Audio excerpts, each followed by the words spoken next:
Warning, this episode contains sensitive topics that may be triggering to some audiences.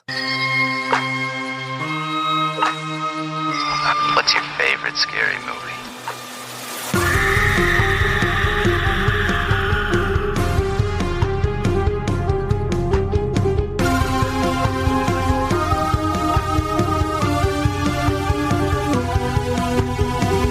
Welcome to 13 Degrees of Screams, Where we watch and dissect your favorite spooky movies. I'm your host, Alex. And Stephanie. And this is a mostly horror podcast. This week, we stabbed some teenagers in Scream. Stephanie. Yeah. Have you seen Scream before you watched it? No. You never seen Scream? I think I saw one of the sequels. Really? Yeah.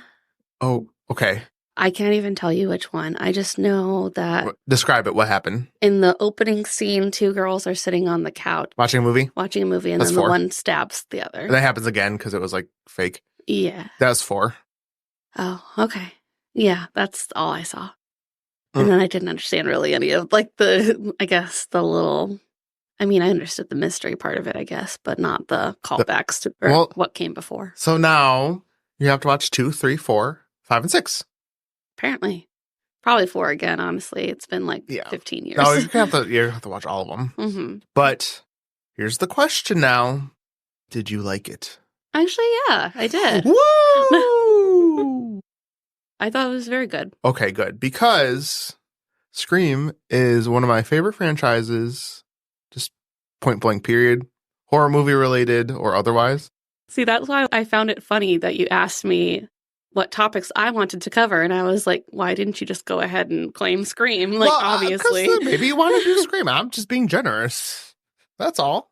Yes, I was giving you the option. You're very generous. I tried. But I love Scream. I think every movie in the franchise, to varying degrees, is good. I don't think there's a bad Scream film at all.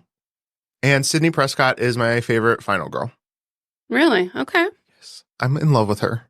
Really? Yes. Oh. I will marry her. Jeez, okay. She gets married at some point, spoiler, but you'll stand in anytime. I love her. Okay. I didn't know. I just like Neve Campbell, just generally. I mean, it's a cool name, yeah.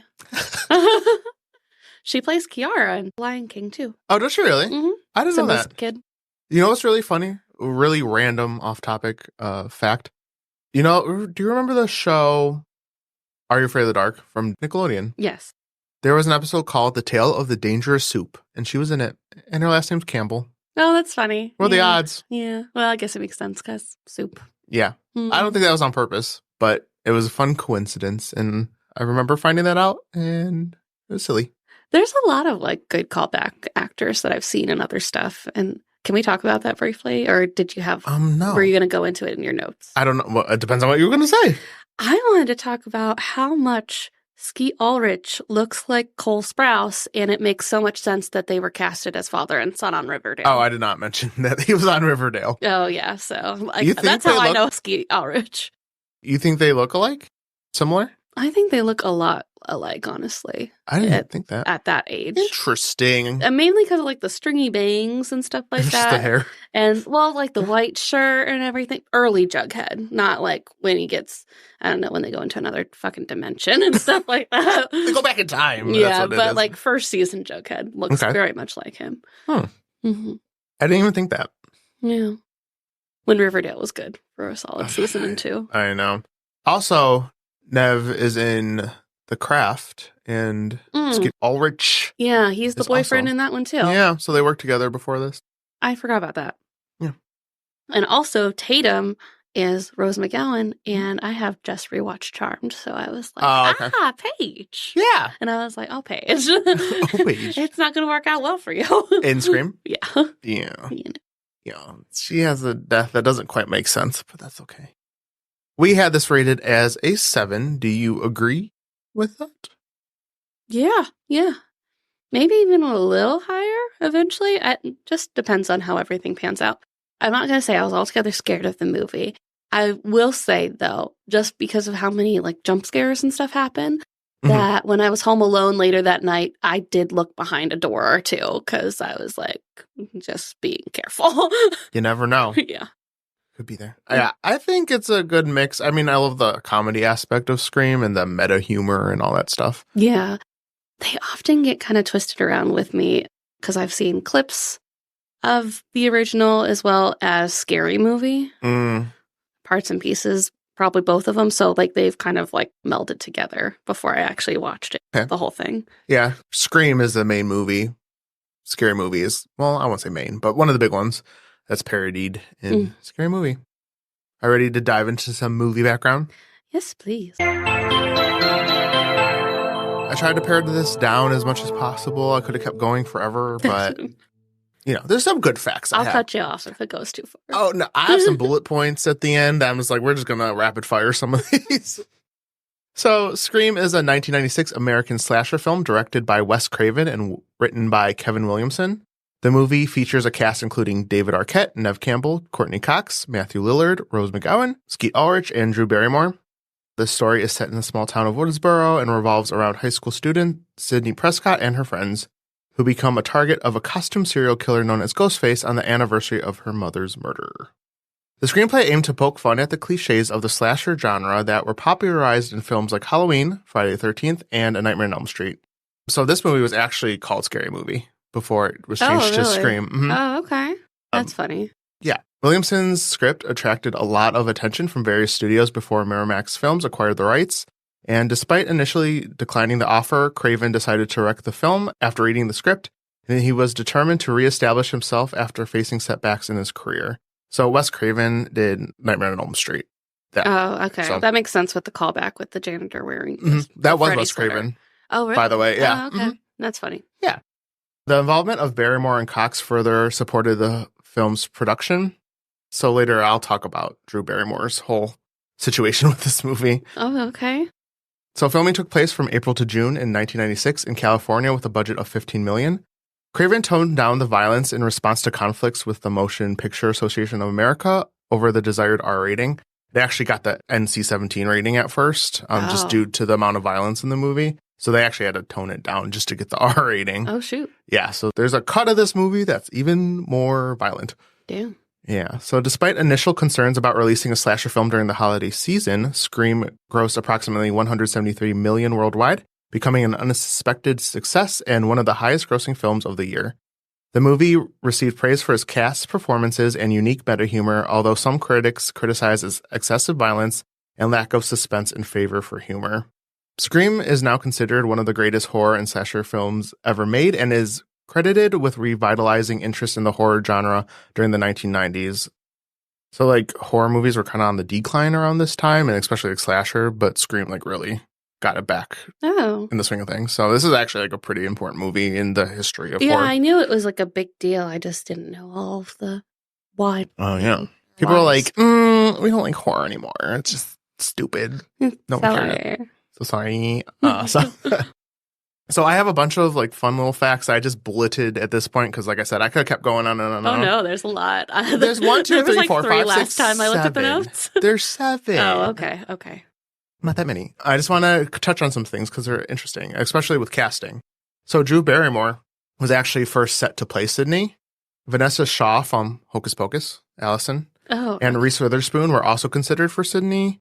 But Witherspoon was discounted because she looked too young compared to her other cast, and Williamson's choice, Molly Ringwald, believed she was too old for the part. The final choices came down to Alicia Witt, Brittany Murphy, and Campbell. So yeah, Drew Barrymore was set to play Sidney, but Drew wanted to play the part of Casey, and the marketing really wanted to push Drew and make it seem like she was the main character just to shock audiences. So if you look at like even the Scream poster, Drew's like up in front. I was like, it is funny too. Like they had Drew Barrymore that they didn't include her as a main part. Mm-hmm. Yeah, so it's, I guess, because she wanted to do that. Yeah. So they were just trying to trick people into thinking she was the main character. The final girl, yeah. Yeah, you find out at the very beginning to make it seem like, oh, no, but, all bets are off with this movie. So that was the whole, like, marketing ploy with that one. Mm-hmm. So also Vince Vaughn was the studio's preferred choice for Billy Loomis, but he was too ill to audition. Really? Mm-hmm. He did play the killer in one movie. It just came out recently, like a few years ago, like Freaky. You think so? Oh, where they switch bodies. Yeah, where she switches bodies with the serial killer. I didn't see that. I wanted to, though. I didn't get a serial killer vibe from Vince Vaughn, honestly. Yeah. So I think that was probably for the best. I didn't see it. Well, that he didn't get this part. Oh, he didn't. Oh, yeah. Well, that he didn't get to audition. In Scream. Yeah, gotcha. Yeah. Seth Green, Jason Lee, and Breckenmeyer were all preferred for Randy instead of Jamie Kennedy. Oh, okay. And then, despite seeing Scream so many times, like, I didn't even have to watch this movie to talk about it for the podcast. I did, but I didn't have to. I always forget how long, like, that final set scene is. It's 42 minutes. Really? For that big final part. And it took... It's like half the movie. Like, they start at pretty much halfway point and then they end there. It took 3 weeks to film all that part. So it's a huge house with a lot of people involved. So yeah. That was an actual house too. Oh, really? It wasn't like a set or anything. That's cool. Yeah. So Matthew Lillard improvised a lot of his lines. Some of those including, my mom's going to be so mad at me and you fucking hit me with a phone, you dick. That was all improvised because Ulrich threw the phone near him as intended, but the sticky blood caused it to veer off and he inadvertently hit him. That wasn't meant to happen. That's funny. But he improvised those lines, so that was funny. I also like the line of, like, what was your motive? Peer pressure. I'm very sensitive. Yeah, that was probably improvised too. I don't know how much of it was, but I mean, Stu, for being a killer, was a very good character. Also, the title Scary Movie, it remained late into the production, and it even appeared on the cast and crew's gifts for completing the film. Oh, really? Yeah, and a lot of people were not happy with the name change at the time. That was my last fact, outside of the fact that Scream has 81% on Rotten Tomatoes, with a critical consensus stating, horror icon Wes Craven's subversive deconstruction of the genre is sly, witty, and surprisingly effective as a slasher film itself, even if it's a little too cheeky for some. Yeah. Yeah, it's silly. It's silly. I liked it a lot, actually. Like, I was like, maybe I'll watch the sequel sometime. It was good. Just come over, even if we don't watch it for the podcast, just to watch Scream. Well, I'm assuming eventually we will watch it for the podcast. Oh, you think so? We're going to do all 6 Scream movies? I'm assuming eventually we'll just do a season where it's just like all sequels. Oops, all sequels. Yeah. That's what we call it. That's what I would call it too. Oops, all sequels. Are you ready to get into the plot? Yes. In the small town of Woodsboro, California, high school student Casey Becker is home alone when she receives a phone call from a person claiming to have the wrong number. The person persistently calls back to talk to her, and they discuss horror films until the caller gets creepy. That's a word for it. Yeah. He just look, Just creepy. At first, he just kind of seems like persistent, like he wants a date or something, but it's like a little too much. Yeah, but Home Dude's voice, that was enough. Like, just the voice alone. I'm like, no, I don't care what you're saying. You could be like, hey, I love you, baby. And I'll be like, no. No. All done. He threatens her life and reveals that her boyfriend, Steve, is tied up on her patio. The caller demands she answer questions about horror films to save his life, but she gives an incorrect answer about Friday the 13th, and Steve is killed. Did you know that? I would have said Jason, too. Yeah, I know it was a trick. I would have fucked over Steve. Have you ever seen the original? No. Right. Yeah, it's the mom. Really? Jason's not even in the original. Really? He is technically at the end, but it's a dream. But anyways, yeah, he's not the killer in the first one. It's an old lady. Well, damn. I had no idea. Surprise. No, I thought it was always Jason. No, he didn't show up till the second. And in the second one, he didn't even have his mask yet. Like the hockey mask. I think he had a burlap sack over his head. See, I need to stop doing this to myself where I just like see random clips of horror movies. Is the ending of the first movie where he reaches up on the boat and now he's the killer kind of thing? Yeah, but that's a dream. Oh, okay. Yeah, that didn't actually happen. I just screw myself over in every movie in this genre, it seems. I'm just going to watch little bits and pieces, get no context whatsoever, and then put the pieces together. It's fine. Let's just be honest. I've been doing this for 20 years. It was way before the podcast. Stephanie's never actually seen a full horror movie in her life. No, not really. This is our horror movie podcast. Yep. Oh, boy. The only ones I've seen in full are the ones I've watched on here. Casey attempts to escape the house, but is killed by someone wearing a Ghostface costume, and her disemboweled corpse is hanged from a tree for her parents to discover minutes later. I will say this whole opening sequence, as like iconic as it is, it's so frustrating to watch because Homegirl did this to herself. Like, so many times she just stopped, looked behind her, continues to hold the phone. Like, you don't need to take the phone with you. Like, no, but also, like, even when she couldn't scream for her mom, she just stopped and tried to scream instead of continuing. And at the very least, she could have, like, thrown the phone or something. Right? Anything. Nope. Like, I'm sorry, Casey, you had that coming. You had no survival skills. No survival intuition. Right. And when she sees the car coming, I was like, that's your time. Run. Yeah, Run. No, she just stops. She just waits. She just watches him in the window looking around the house for her. I'm like, this is the time. The time is now. Yeah. And even so, the way the house was, she could have went to the right and there was like no window there. She could have just like beeline straight. Mm-hmm. And the house was blocking her path. Like, I don't know. It does freak you out though when he says like, guess what door I'm at. Oh, I'm like, yeah. Oh, fuck. Oh, yeah. Like, nah, I don't know. Like, yeah, it's a very effective intro, but just when you really like think about what she did / didn't do, yeah. you're just like frustrated at that point. 'Cause Right. You're like, come on, girl, you could have. And also, why didn't she call the cops the first time she hung up on him? Like, once he threatened her life, like, that was enough. Like, Yeah, you'd think. She's like, I'll just keep talking to him when he calls back. What? You're so obsessed with me. Steve was like, what? Are you trying to kill me or something? Like, Basically, that's what she's doing. oh, also, I had a question about the Ghostface thing. Yeah. I know that they mentioned at one point that the Ghostface costume is sold in stores already all over the world, or at least like in their town or whatever. Mhm.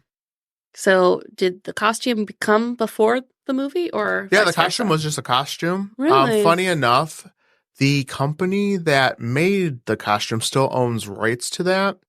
So, for example, the game Dead by Daylight, which I played, I'm sure I mentioned on the podcast already, has Ghostface in it, but he's not actually called Ghostface, I don't think, because of other copyright. But the reason he's allowed in the game as the likeness is because the company that made the mask allowed them to use that. So he can't be called Ghostface per se, but since they own the rights to the mask itself still, he was able to be in the game. So yeah, it was just like a costume.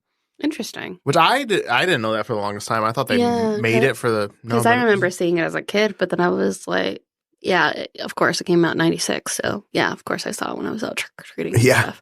I always assumed it was because of the movie that it was created. Yeah, no, it wasn't created because of the movie, but I think it got super popular because of the movie. Yeah, that So, makes sense. yeah, no, it was just a costume. Which is kind of disappointing. Yeah. When you think about it, but yeah. I guess it doesn't matter. They just went to a Halloween store and they're like, this is the one. That's what they did with Michael Myers. Oh, really? It's a William Shatner mask, spray painted. Oh. From Star Trek. Well then, okay. You're learning so much today. I know. The news media descend on the town as a police investigation begins. Teenager Sidney Prescott struggles with the impending first anniversary of the rape and murder of her mother, Maureen, by Cotton Weary, which is brought up in comparison when the news covers the current case. The trauma has made her unable to have sex with her long-term boyfriend, Billy Loomis. As her father, Neil, is traveling for work, Sidney waits home alone for her best friend, Tatum Riley, planning to spend the night at her house. Before we get to this, though, I just want to talk about when Billy shows up to her house. Mm-hmm. And just like, I was watching The Exorcist, made me think of you. I'm just like, interesting. Yeah. I see where he got with it, but I'm like, why? Mm-hmm. If someone said that to me, I'd be like, go away. As soon as this boy crawls in her window, he is like, red flag. Mm-hmm. And like at first, like she's presented very innocently, in my opinion. Mm-hmm. And then like he comes in, I'm like, they don't look like they would be together off the bat. At least to me.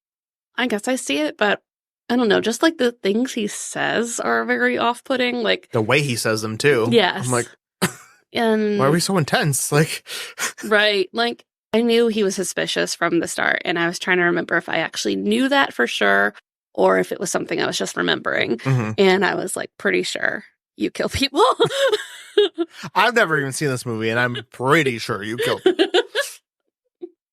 But I was faked out, though, when they killed him for a second, when they killed him off. Oh, yeah. And you're like, oh, well, damn. Well, maybe he doesn't kill people. Yeah, I know. But he does say all kinds of weird shit. So I was like, yeah, he's a killer. I see it. I'd be like, yeah, it's him. Yeah. For sure. But then she does it, too. Like, with all of the movie comparisons. Like, what if our movie was a PG-13? I know. I'm like, what are you doing? Stop it. It is a little heavy-handed. Yeah. But Yeah, forgive it. Yeah, whatever. They're 18. While waiting at her house for Tatum Riley to come and get her so then they can spend the night because of all the murders, she receives a call taunting her about Maureen's death and is attacked by Ghostface, who disappears just before Billy comes through her window. Yeah, suspicious. A little bit. However, she becomes suspicious when he drops a cell phone and he's arrested by Deputy Sheriff Dewey Riley. Deputy Sheriff Mr. Dewey Riley. Dewey. I was like, what's his name? I was like, just Dewey. Just Dewey. Just Dewey. Isn't it like Dwight or something? Yeah. Doofus. Deputy Sheriff Dewey Riley. Tatum's brother. At the police station, Sidney has an altercation with investigative journalist Gail Weathers, who claims that Maureen had several affairs, including one with Cotton, and that he was wrongly accused of her murder. Sidney goes to Tatum's home, but receives another taunting call from the killer. The calls are traced to Neil's phone, but the police are unable to locate him. Dun. Red herring. But Gail Weathers is yes. great. Really? You like her? I think she's annoying. Well, in this movie, not great. In the franchise, she's great. Really? Okay. Oh my God. She becomes one of the best characters. I mean, I could definitely see people still not liking her, but without spoiler, she has a redemption arc, let's put it that way, where she's not like this. All I really understand about the sequels is that basically they all take turn being the killer. There's a new killer every time, yeah. Yeah, so that to me makes me like, I mean, I like certain characters still, but I'm also like, you can never be like 100% sure that anyone's going to be completely innocent up until the end of the series. Exactly. Exactly. Which I get is the point, but also, anyone's a suspect. Yes. Did you not listen to Randy? Anyone's a suspect. Yes. Yes, I heard. Everyone heard. The whole town. Mm-hmm. After his release, Billy encounters Sidney at school and further upsets her by comparing his mother's leaving to Maureen's death. And this is a horrible comparison, sir. Yeah, it's not quite the same. And it's all because he wants to get it on. Really? Right. All of it is just because he wants to get in her pants, really. And that's not the... Don't say that. This is not a way to, like, persuade someone to have sex with you. Like, right. Like, this is just like when my mom left. Like, what do you mean? No, I'm fairly certain she's, like, still alive. Yeah. She's just not, like, by you anymore. Maybe you suck. Like, yeah, maybe it's your fault. Maybe it's because you sucked. Oh, my God, yeah. Dude, it's so frustrating. Mm-hmm. After suspending school in the wake of the murders and enforcing a curfew, Principal Hembry is stabbed to death in his office. Bye. I also find it weirdly dark that everyone is just like putting on the mask and going like boo every time they're alone. Like, yeah, but you know people would do that though. Yeah. Like that's so realistic. Like, I guess it is, yeah. People would for sure. Yeah, I mean you see videos of like people like a mass shooting or something and people just like making light of it all the time. You know people That's would. upsetting. It is. But people are terrible. Mm-hmm. You know they would do that. Yeah, so that's what he was doing right before he got stabbed in the office. And that's when Ghostface was behind the door. So that's why I was like, oh, gotta check behind those doors. Yeah. Well, also, earlier, or is it earlier? Shit. When Sydney's in the bathroom. Did that happen before this part? I admitted it. Sorry. Go ahead. Oh, no, sorry. Well, there's a part where Sydney's in the bathroom and she overhears like two people like talking about her, calling her crazy and stuff. Mm-hmm. And then Ghostface is just in there. He's like in a stall. Like, that doesn't make sense. Was he just like waiting and hoping for Sidney to show up? I know. He must have been standing on the toilet there for like 10 minutes. Mm-hmm. And like a lot of it is very circumstantial, I guess. Yeah. But... He just, how was Ghostface here? Like, he was just waiting in the bathroom all day. Just like, she's got to come here sometime. Yeah. It is the girl's bathroom. Yeah. Ghostface just, he does just appear and reappear basically when it's convenient. Which is crazy. I mean, I guess it makes more sense when you find out that there's two of them rather than... You already told us, so... Did I? Kinda. Oh, shit. We know Stu, and then we already talked about how Billy must kill people, so... He must. He must. There's no way it's not him. So, I guess it makes more sense why they appear like that, but still strange. Yeah, no, there's no way. That makes no sense. Because no. To celebrate the school closure, Stu Mocker, Tatum's boyfriend, hosts a party at his secluded home. Dewey and Gail keep watch on the party in case the killer strikes again.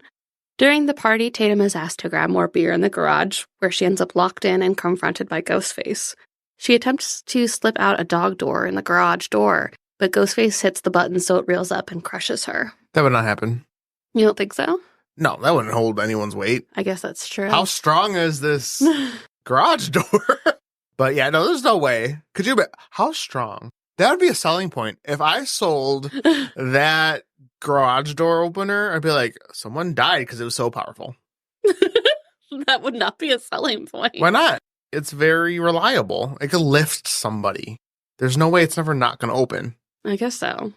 I would put her dead body on an advertisement. A picture of her through the doggy door. That would be in poor taste. But it might sell some garage door openers. But it did break, though, after it went up. Oh, that's because her body was in the way. Well, yeah, I guess so. But it was determined. Unfortunately, her body was in the kind of in the way. But it was so strong it killed her. Like, holy. I assumed it was just because, like, of how her neck was positioned. It, like, snapped her neck. Yeah, no, that's probably what it was. But it's still strong.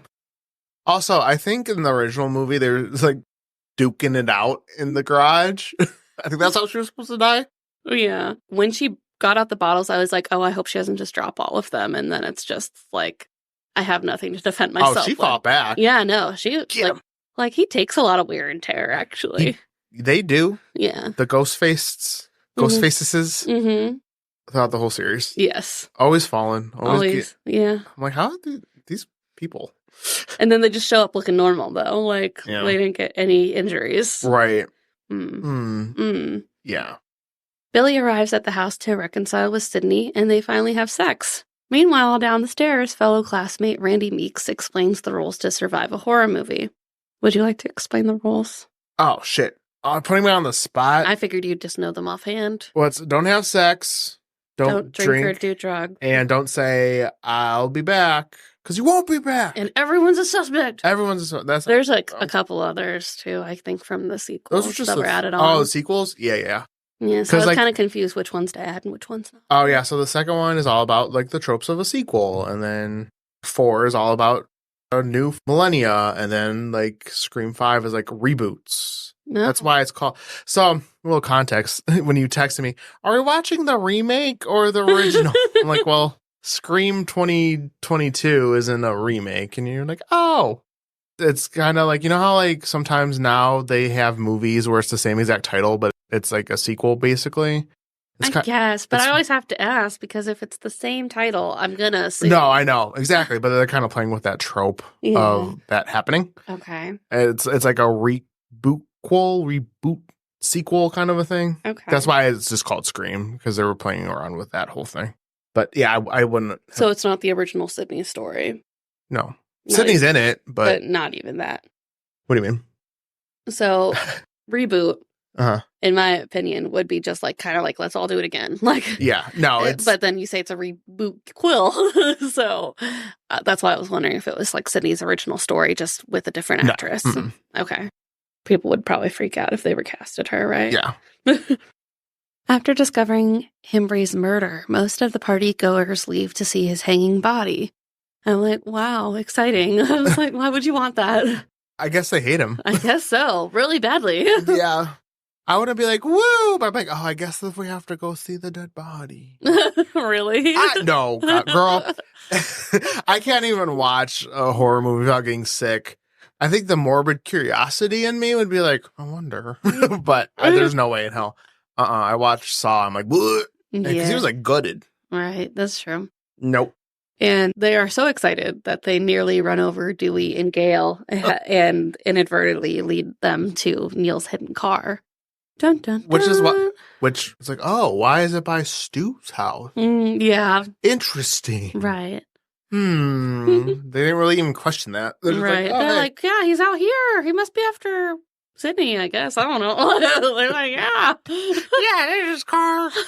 Where is he? It's weird he didn't return home to kill his daughter. Yeah.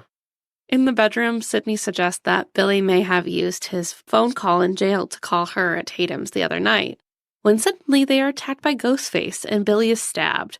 And it's funny because he asks her, like, what else do I need to do to make you believe me? And then he comes in and stabs him. And then he's just like, Sidney? Like, with his arms open, like, see? Yeah. See what I've done? Like, it's not me. It isn't me. that would be compelling. I'd be Yeah. like, yeah. I guess it wasn't you, I mean, huh? that he's there. You're and you're here. They're being stabbed, so... I don't know. It's still suspicious to me. Yeah. So he's like, I don't know, maybe you cloned yourself. You think about that? Right. Like, oh my God. Skeptic. So Sidney runs outside evading Ghostface, who kills Gail's cameraman, Kenny, and stabs Dewey when he returns. Fucking Dewey gets stabbed. I know. Oh God. Carnage. It's a lot. You think- It's a lot of dead bodies. You think Dewey's dead too. Because he's just like... Right. Gail, attempting to flee in her van, crashes and is knocked unconscious. They assume she's dead, and I was like, she's probably fine. Yeah. We should maybe go check on her, but okay. Nah, they're like, she's definitely dead. It's fine. When Stu and Randy appear outside and accuse each other of being the killer, Sidney locks them out of the house and sees Billy seemingly wounded fall down the stairs. Billy allows Randy inside before shooting him in the shoulder, revealing himself as the killer. What? And Stu as his accomplice. What? We just saw him get stabbed. But wait, it was corn syrup. Yes. Also, I became suspicious of Stu as well during the chase scene with Sidney because I was like, oh, so it's obviously someone that knows this house really well to be able to like round around and find her like and meet her face to face when she's running from him. My God, Detective Stephanie. Yeah, I'm so smart. You figured it out. Yeah, but I was also suspicious of Randy. Randy Meeks. Yeah, a little bit. Randy. A little bit, just because he wanted to get with Sidney. Yeah. He had a little bit of a motive, but Billy had like a little bit too big of a reaction, I think, in the video store. So I was like, Randy's like my third guess. Oh, okay, so when Billy, Stu, Randy. Yeah. Okay, you were right. Yeah. You got it. Yeah. Work. At first, they claim to have no motive, but then Billy confesses that they killed Maureen because he discovered her affair with his father and deemed it responsible for his mother leaving. So he just fucking kills everybody. Yeah, I was like, that's just one person, though. Like, why everyone? Right, it's literally not even Sydney's fault. Like, Right. She didn't have any... What? Also, like, you just got with her just to plan to kill her? Yeah, they've been dating like 2 years. Oh, so they... I think that's what they said, because he said, you haven't been the same since your mom died, but I think that implies at least they were dating beforehand, before her mom died. Right, but the affair could have been going on for a while, and then he's like, oh, I'll get with Sidney, kill her mom. The long game. He waited a year I guess to he did. Start killing again. Yeah, I guess so. Maybe the last time he sneaks into her room was the last straw of getting into her pants. So he's like, I guess I'll kill do her. the whole killing spree thing Yeah, instead. She won't have sex with me. I might as well just kill her. Yeah. Like Casey's like, bro, what did I do? Right. Like, what the hell? I know. Like, they kill so many random people that you're like, I guess I get the principle, but everybody else, I'm just like, why? Yeah, I don't see why.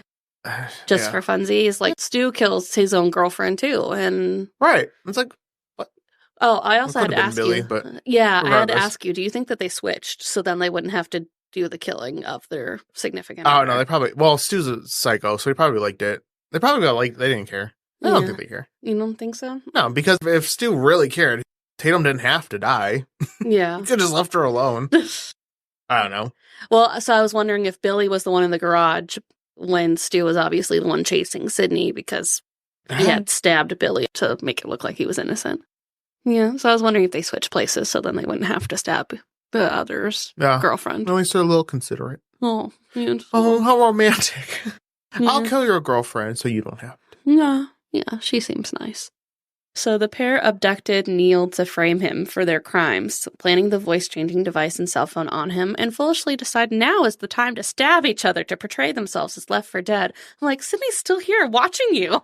Well, they were going to kill her, so. I guess, but I was like, maybe we just kill everyone, get them out of the way, and then do the stabby stabs. You'd think, but no. Look, they may be capable of killing, but they're not capable of a good thought or a smart plan.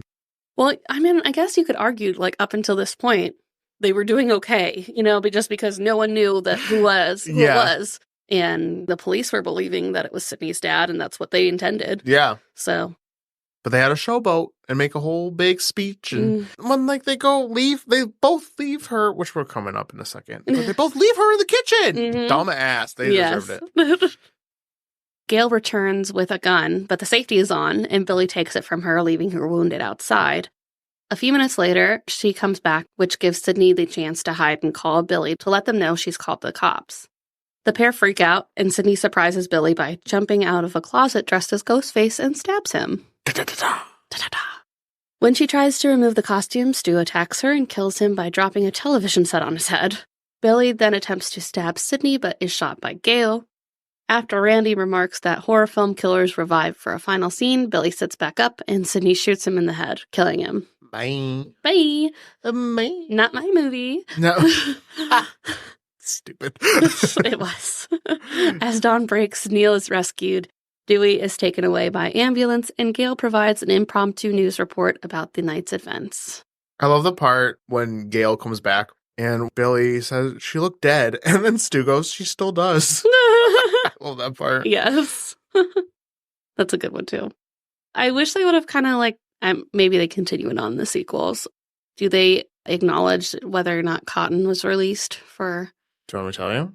He comes back as a killer. I'm assuming because one of the rules I saw was anything that happens in the beginning or like in the original plot or something can pertain to why someone will stab you in the future. So I'm assuming he'll come after Sidney and her friends for being wrongfully accused. You want to confirm? Do you want me to tell you? Sure. I'm spoiling the movies. Should I tell you? No, he does not. No, really? Okay. That would be an obvious one for me. But he is in 2 and 3, but he's not the killer. He's not happy with Sidney, but he doesn't try to kill her. Oh, okay. Well, good. I guess that would be too obvious. Yeah. Do you want to know who the killer is? Well, no, now that I don't know. Okay. I want to tell you so bad. I'm going to talk about all the movies, but it's fine. We can watch the sequel sometime. Woo! Scream 2, baby. Woo, woo, woo. Oops, all sequels. Oops, all sequels. All right, you ready to hear about the topic? Yes. We actually have 2. Ooh. Because we got a lot. Okay. So, this is from the article called The True Story of Danny Rolling, the Gainesville Ripper who inspired Scream. So, Scream was inspired by a real-life I had no series idea. of events. So, in 1990, over the course of 4 days, Danny Rolling committed a series of terrifying murders, taking the lives of 5 University of Florida students. Despite extensive media coverage, Rolling evaded capture for the murders until he was arrested for an unrelated burglary charge. It was during his arrest that he confessed to the brutal crimes, earning him the moniker of the Gainesville Ripper. Rolling's troubled upbringing in Shreveport, Louisiana, was marked by his father's abusive behavior and a tumultuous family life. His experiences with abuse, abandonment, and his mother's mental health struggles shaped his early years. These formative experiences, along with a predisposition for aggressive tendencies and poor impulse control, were harbingers of the violent acts he would later commit. Struggling to cope with his tumultuous upbringing, Rolling turned to music and later drugs and alcohol. His life continued to spiral as he faced challenges in the military, challenging relationships, and a string of petty crimes and thefts. His criminal activities extended across multiple states, and he experienced several stints in the criminal justice system, including prison escapes and job instability. Tragically, the cycle of abuse perpetuated as he committed further acts of violence, including the killing of 3 victims in Shreveport, 24-year-old Julie Grissom, her father Tom Grissom, and her nephew 8-year-old Sean. After a failed attempt to start a new life in Florida, Rolling's violent tendencies escalated as he embarked on a spree of heinous crimes. So this brings to the actual crime that inspired. Oh, really? Scream. Not just this one? Not all that. All that was just getting to all where that's we're build at. up. Okay. Yeah, it's all just build up. This is the actual string of murders that inspired It's already Scream. pretty bad. Yeah, but it started on August 24, 1990. Danny broke into the home of Sonia Larson and Christina Powell, both incoming freshmen at the University of Florida in Gainesville. Rolling followed them home, broke into their house, and simply overpowered them. Thus began the streak of the Gainesville Ripper. Rolling covered both of the young women's mouths with duct tape before he bound their hands. He forced one young woman to perform oral sex on him before he raped, stabbed, and killed her. He returned to Sonia's dead body and raped her again. Rolling went so far as to cut off the girl's nipples and keep them as a grisly trophy of his actions. Ugh.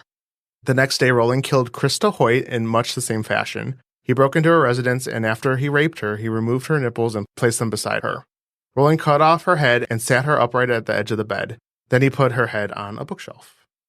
By now, news of the murders had spread across the university. Authorities put out as much information as they could to try to catch the suspect, and students slept in groups and took every precaution they could think of. Despite this, the Gainesville Ripper killed one more time. On August 27th, which was just a few days later, Rowling attacked Tracy Pauls and Manuel Taboada, both 23. He killed Manuel while he slept. Then he killed Tracy. Authorities feel Rowling did not manage to mutilate these bodies because he may have been in danger of getting caught or was otherwise interrupted. These murders all occurred less than 2 miles from each other around the University of Florida. The Gainesville Ripper's reign of terror resulted in cancellation of classes, mass student exodus, and a pervasive climate of fear and paranoia. The impact of these horrifying events reverberated far beyond the immediate victims, leaving an indelible mark on the University of Florida and the wider community. Mm. But on his deathbed after he got caught, he sang... But he did serve time. He did, yeah. Okay. So on his deathbed, he sang a hymn-type song that rambled on for 5 verses. He called on the tunes of his childhood when he learned how to play guitar to find peace before his execution. I don't want that for him, to be honest. I know, right? He has some serious, like, Richard Chase vibes. I'm not familiar with him. He was the vampire of Sacramento. I think that's what they called him. He was not mentally well, and he assumed, like a vampire, that if anyone's door was unlocked, he was welcome to go inside and just... How nice. Do awful, awful things to them. When they found him, he was carrying like the remains of a baby's brain in a bucket. Oh, I no, believe. no. Yeah, because he believed that he needed to eat blood, and he was killing like multiple rabbits in town and stuff like that because he thought rabbits were keeping him going and stuff. He was very messed up. Yeah, I would say. Yeah. Yikes. Mm-hmm. So that was him. So those are the murders that inspired Scream. And we did have one little other topic. We asked on social media if anyone got any scary calls before. Ooh, okay. So we're going to read 2 instances from a listener, Megan, of 2 creepy calls that she got. Oh, okay. Hi, Megan. Hi, Megan.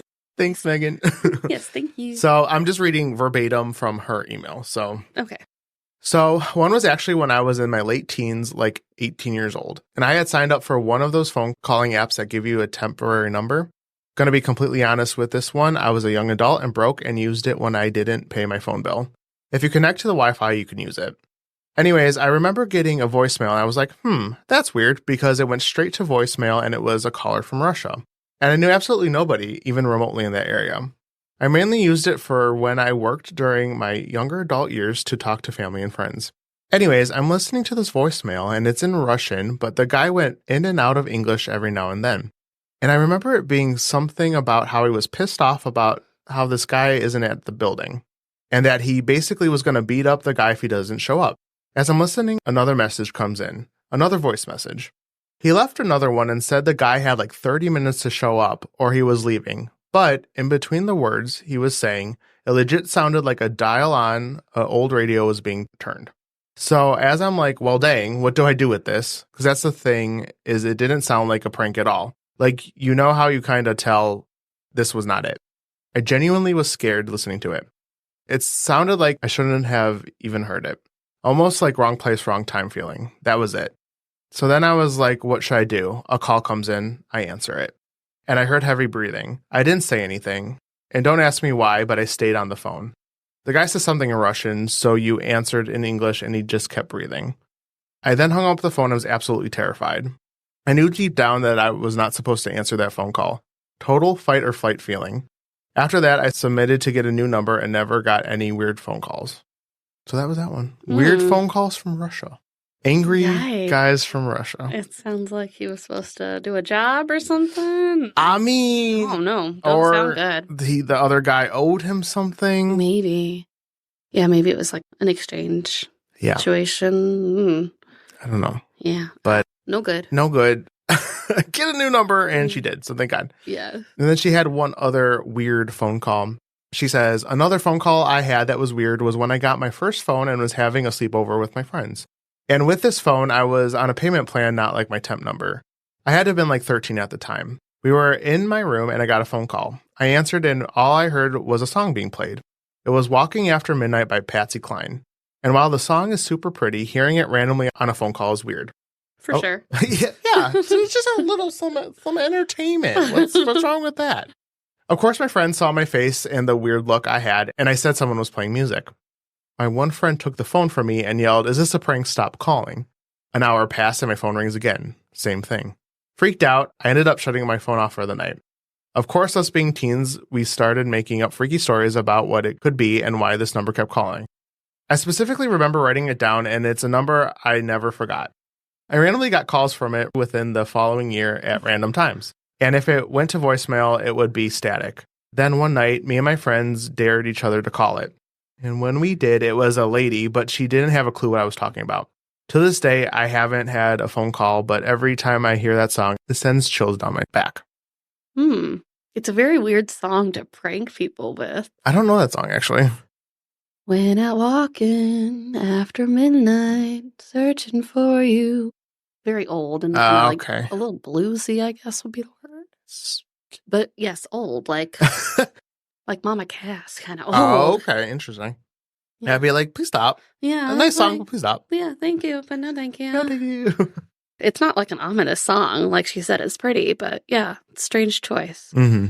So it almost makes me think it's not a kid. No, it's probably that old lady. She's like, I don't know what the hell was going on. I was just playing my music, and then who the hell are you? She kept butt dialing this. Yeah. She kept butt dialing poor Megan for a year. While she was just playing this one song. This is my favorite song. It's the only song I know.